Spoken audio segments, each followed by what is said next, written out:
So I'm having a big problem with the 2024 Toyota Tacoma.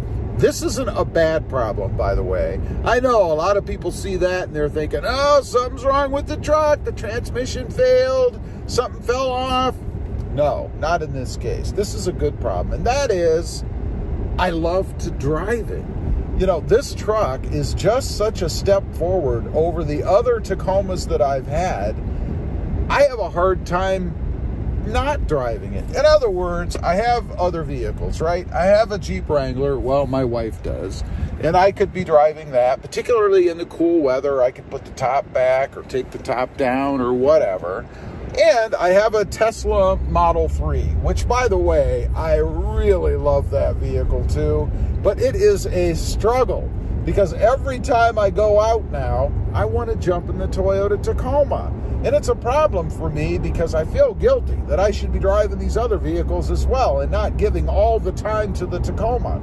I also don't want to put a ton of miles on this truck. We're approaching 1,000 miles already, which I know a lot of you are going to say, what?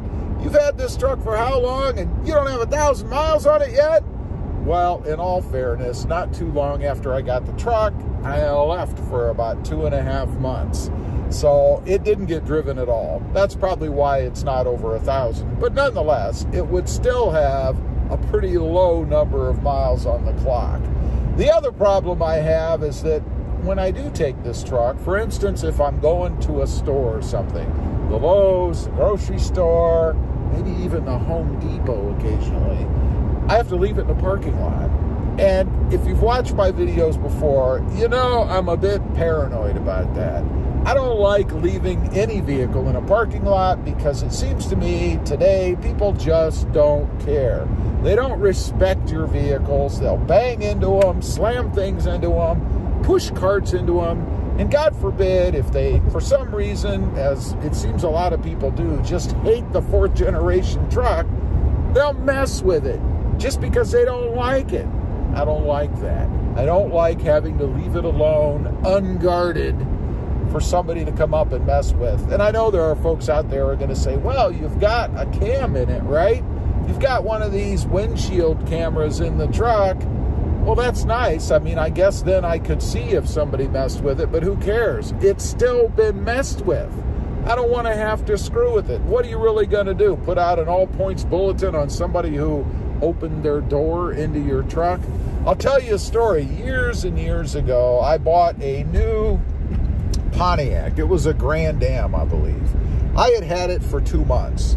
The wife and I, we went to see a movie at the movie theater, right? It was a very windy day. I parked, strangely, in the first spot closest I could get amongst other vehicles. There was nobody parked next to me when I pulled in. I even pulled over to the left, kind of as close to the curb as I could get. It had one of those little island-like things, right?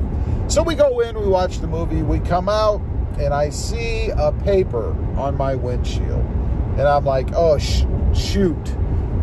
You know when there's a paper on your windshield, unless it has to be somebody advertising something, it's going to be a problem. So before I even noticed, I read the paper, and it tells me, and this happened on the passenger side, so of course I wouldn't have seen it as I was walking out to the driver's side of the vehicle, that somebody pulled next to me, their kid opened their door, it's very windy, and the wind took the door and it slammed into the side of my brand new 2-month-old car, and it left a big gouging dent in the side of the car.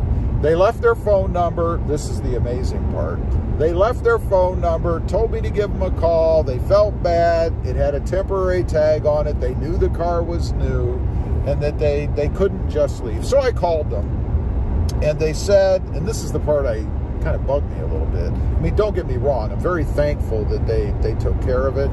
But he said, yeah, if it wouldn't have been real bad, I probably wouldn't have done anything. But since I saw it was a new vehicle and it was a pretty big gouge, I thought I should do the right thing. And I'm like, shouldn't you do the right thing anytime something like that happens? I mean, let's say I was driving a Classic.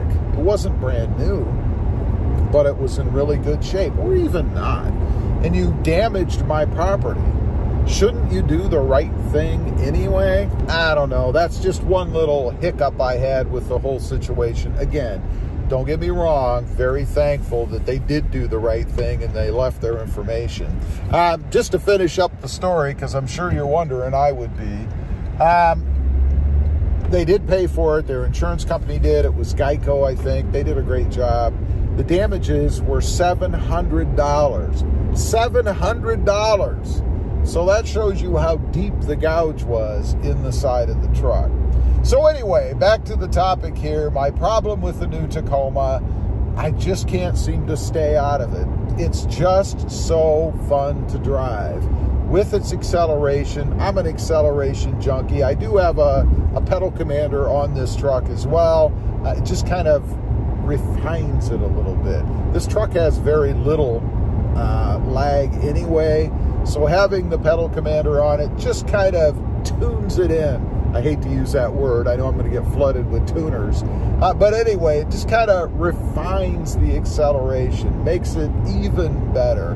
Not that it's bad without. It's fun to drive. It's comfortable. It's responsive. The handling of it is awesome.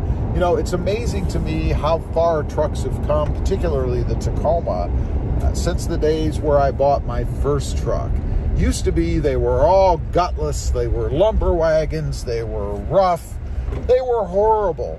Not anymore, and I think that's because of how we use them. You know, a lot of people use them now as family haulers, right? Even though there's teeny tiny amounts of room in the back of most of them, and the new Tacoma's no exception. I think they actually reduced the leg room back there.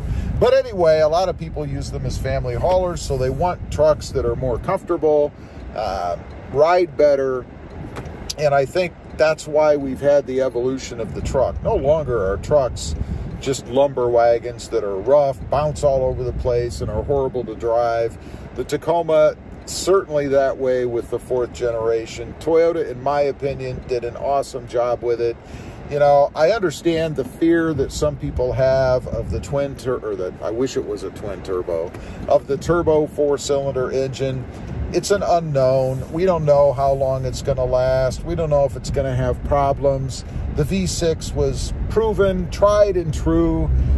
So I get it. I get that people are afraid of that. But I've got to say, there are tons of turbo engines out there with have no problems, and I don't believe the Tacoma's going to be any different. After all, this is not a brand new engine in this truck. It's just in a brand new truck.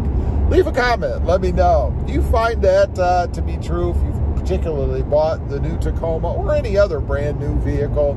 You feel guilty, like you're kind of leaving your other ones behind? I'd be curious to know. Thanks for watching. Stay safe out there. Bye.